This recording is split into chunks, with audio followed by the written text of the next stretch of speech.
Shalom, Wabaraka, Mispaka, peace and blessings, family. In this video, I will be discussing the new moon. What does the new moon look like? What does it signify? And when is it? I will be discussing all of that in this video. First, let's go to the book of Sefer Hatelim, chapter 81 and verse 3. Blow up the trumpet in the new moon, in the time appointed, on our solemn feast day. For this was a statute for Yisrael, and a law of the Elohim of Yaakov. Yashayahu chapter 66 and verse 23. And it shall come to pass, that from one new moon to another, and from one Shabbat to another, shall all flesh come to worship before me, saith Hayah. So, as we can see from those two scriptures, we can conclude that the new moon was a very significant event to the nation of Israel. He put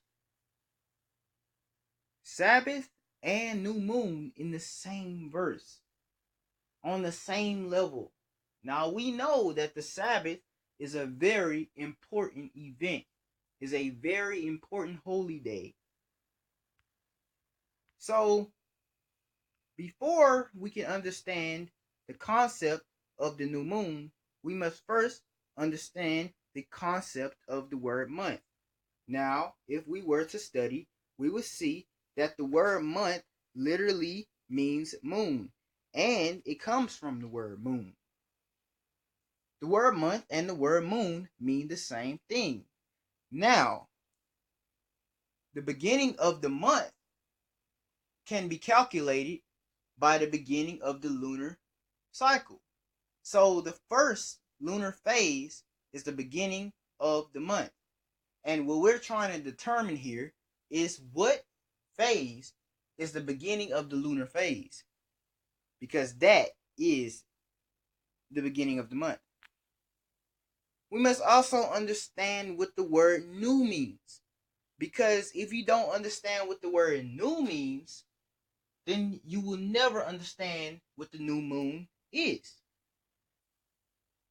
So, the word new means not existing before, introduced or discovered recently, or now for the first time. So that first definition does not relate to the new moon, but the second definition does. Already existing, but seen, experienced, or acquired recently, or now for the first time. Because the moon has always existed since the fourth day of creation. But it goes through many cycles, and those cycles repeat constantly. And the first cycle of the lunar cycle, the first phase of the lunar cycle, will determine, our new moon will determine the beginning of the month. So, we must understand that the new moon is new, meaning it is newborn, or it's a baby. It is not going to have the glory and essence and beauty as the full moon. Because we have a lot of Israelites in different camps that will tell you that the new moon is a bright, full, and 100% illuminated full moon. But that doesn't make sense, because a new moon must start in the beginning of its cycle. Nothing, no cycle, not even the cycle of a butterfly, will start off when it's fully grown, or large. When you came out of your mother's womb, you was not the same size that you are now. The moon has cycles just like the rest of creation does as well. It's not going to start off big and just get small. And then a lot of people will tell you, well, our enemies and oppressors have changed the minds of people to make us believe that the new moon is dark. But the dark moon is not a new moon. And the dark moon doesn't even have a real name, because you can't see it. The dark moon is at the very end of the lunar cycle. Yet, They convinced us to believe that the new moon is black and dark and invisible in the night sky. Why? Why would they do something like this? Why would they try to do all of this to confuse the world's population and turn them away from the Most High? Well, we must understand Scripture, because Daniel chapter 7 verse 25 says here, "And he shall speak great words against the Most High, and shall wear out the saints of the Most High, and shall think to change times and laws, and they shall be given into his hand until a time and times, and the dividing of time." So we must understand this. A time, and a dividing of times is 2,500 years.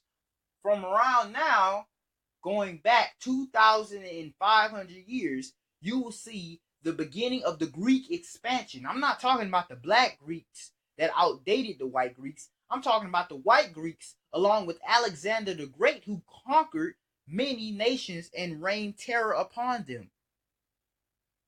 And after the Greeks, we have the Romans. See, not only should we understand these things, we must overstand and understand these things.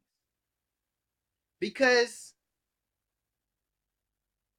the Romans were the main ones that had this plot to think to change the Most High's times, and to think to speak great words against the Most High, and to come up with these Greek books that speak against the Most High, and to come up with these characters to fool the children of Israel to go against the Most High and to change times. To change times. But, time cannot be changed by man, and nor can the moon be changed by man. That's why it says he will think to change times, because you cannot change reality. You can only change one's perception of reality. And it's our job to come out of the brainwashing. Once you have changed one's perception of reality, it's way more easy to brainwash that person. And they brainwashed us into believing that the new moon is dark and at the very end of the cycle. Now, that doesn't make any sense. How can the new moon be the moon that comes at the end of the cycle? That doesn't even make any grammatical sense.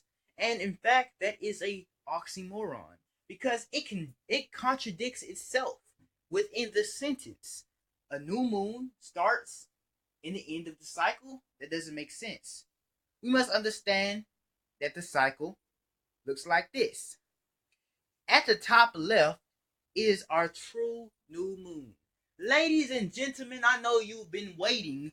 What does the new moon look like? There it is. At the top left is the new moon. It is a baby. It is newborn. It is in the beginning of its phase. It is the caterpillar. It is not the butterfly. And it is not dead. Because the dark moon represents, the moon's death. And then rebirth when it comes back. They have convinced us that the moon in the bottom right is our new moon. But that doesn't even make sense. Because our ancestors couldn't even see this moon. And we didn't even have a name for this moon, because we didn't see it. But we did see that little sliver of light that came after the darkness. That light that shone after the darkness is our new moon. But, our enemies will tell us that a lot of things started with darkness. Not only the moon, but they'll convince us that the day starts with darkness. And that goes against the scriptures. How can the day start with darkness? Because right here in the book of Bereshit, chapter 1, verse 4, it says, "And Yah saw the light, that it was good. And Yah divided the light from darkness. And Yah called the light day, and darkness night. So if he called the light day, if he said that the day is synonymous to light, light is in the day category and darkness is in the night category, then how can day start off with darkness? How can darkness be a part of day? That goes completely against the scriptures and the Creator.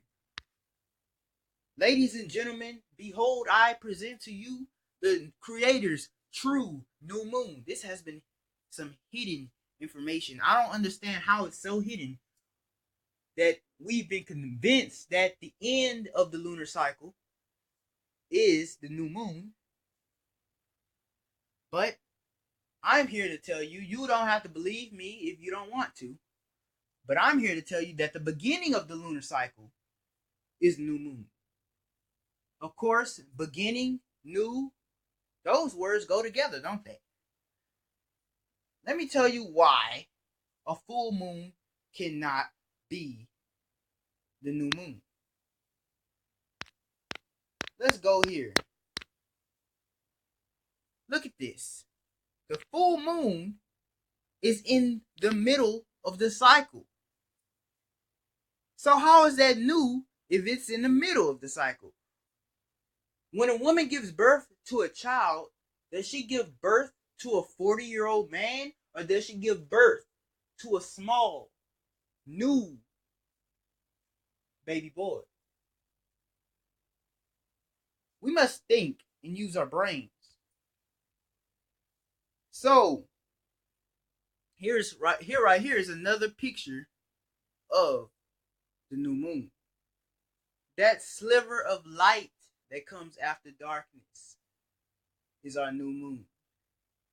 Remember, keep an open mind, stay humble, but do not let your enemy deceive you. With that, I say shalom wa baraka mispaka.